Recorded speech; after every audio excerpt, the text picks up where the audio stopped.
반갑습니다. 저는 SOS 인터내셔널 그룹 캘거리 지사 맡고 있는 남중철 지사장입니다. 네, 오늘은 조금 예민한 질문일 수도 있습니다. 많은 분들이 저희와 처음에 상담할 때 문의를 주시는데요.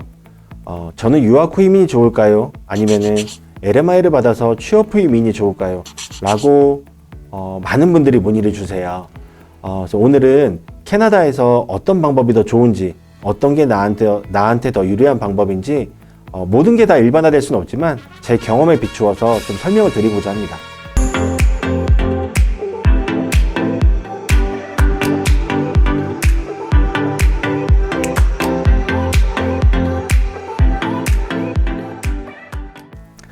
저는 개인적으로 여러분이 살아온 환경 또는 여러분이 하시고자 하는 일, 또 하셨던 일에 대해 따라서 유학 후 이민이 좋다 또는 취업 후 이민이 좋다라고 말씀을 드릴 수 있을 것 같아요.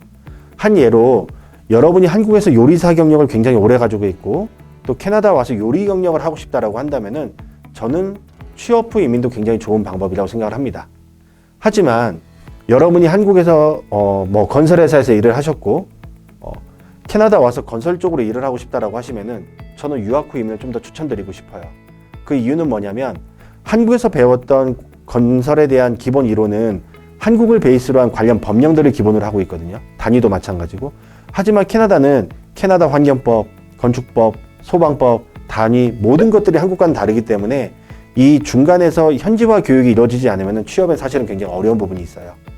그렇기 때문에 여러분이 하시고자 하는 일 또는 살아왔던 일 이런 거에 대해서 좀 더 프로페셔널하고 내가 전문직으로 가고자 한다면 저는 유학 후 이민이 무조건 필수라고 보여지고요. 하지만 좀 서비스 직종 같은 경우에는 유학 후 이민도 굉장히 좋은 방법이긴 하지만 학비라든가 시간에 대한 부담이 있으신 분들은 저는 취업 후 이민으로 바로 도전을 해도 좋을 것 같습니다. 그래서 회계를 공부하신 분들 같은 경우도 굉장히 캐나다에서 배웠던 2년 과정이 도움이 많이 됐다는 얘기를 많이 들었고요.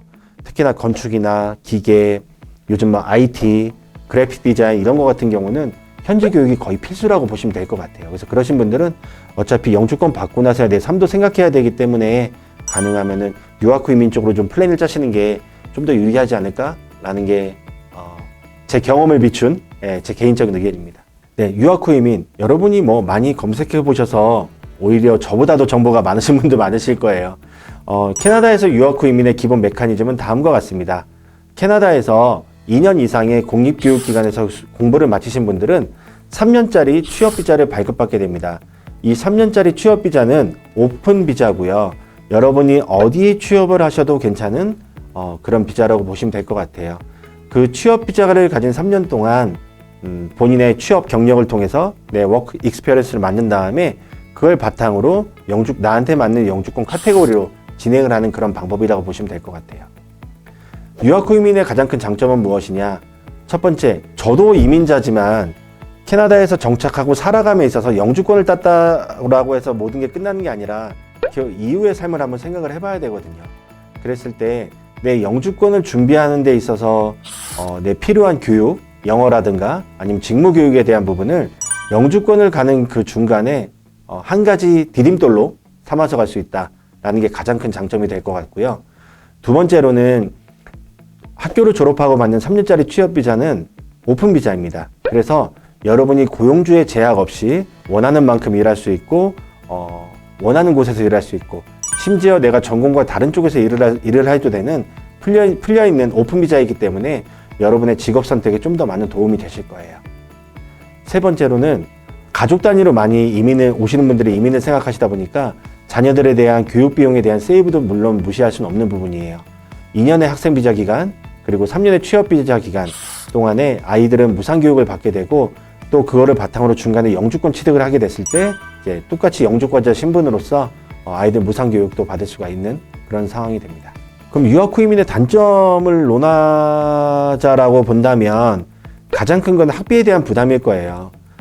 도메스틱 학생이 아니라 국제 학생으로서 2년의 학비를 내다 보면은 현지 애들보다 좀 많이 비싼 금액을 내게 될 겁니다.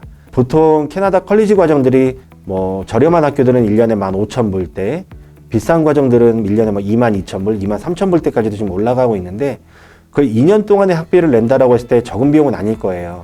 하지만 어차피 내가 캐나다에서 살아가기 위한 하나의 발돋움으로 네, 기회 비용이라고 투자를 하신다고 본다면 좋은 기회가 될 것 같고요.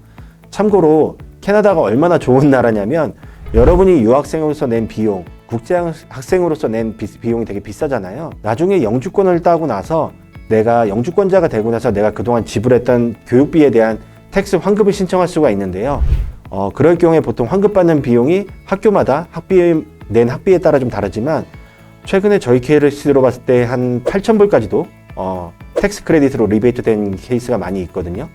뭐 그러면 사실은 투자 비용 대비해서 나중에 텍스 크레딧으로 받는 부분을 우리가 돌려받는다라고 본다면은 저는 좀 가장 좀 합리적인 방법이라고 보여지고, 과거 3년, 4년 전만 해도 저희들에게 유학생에게 장학금이 나오나요? 라는 질문 주시면은 죄송하지만 유학생은 장학금이 없습니다라고 말씀을 드렸어요.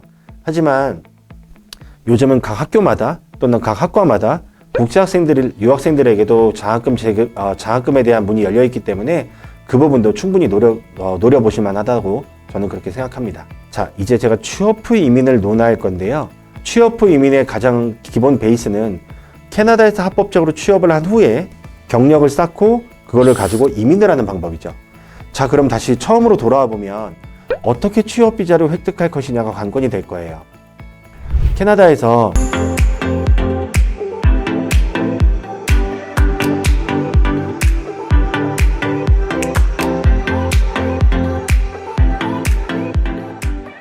워킹홀리데이 비자를 가지고 취업하는 방법도 있을 거고요. LMI를 베이스로 한 클로즈드 워크퍼밋, 캐나다 정부에서 운영하는 잡뱅크라는 에이전시를 통하시는 방법도 있습니다. 들어와서 바로 일을 하면서 생산적인 활동을 할 수 있기 때문에 아이들에 대한 무상교육은 제공이 되기 때문에 돈과 시간 충분히 아끼실 수 있다고 저는 생각합니다. 내 앞으로의 계획, 시간을 좀 더 투자할 것이냐 냉정히 놓고 보신다면 꼭 한번 고려를 해보셨으면 좋겠습니다.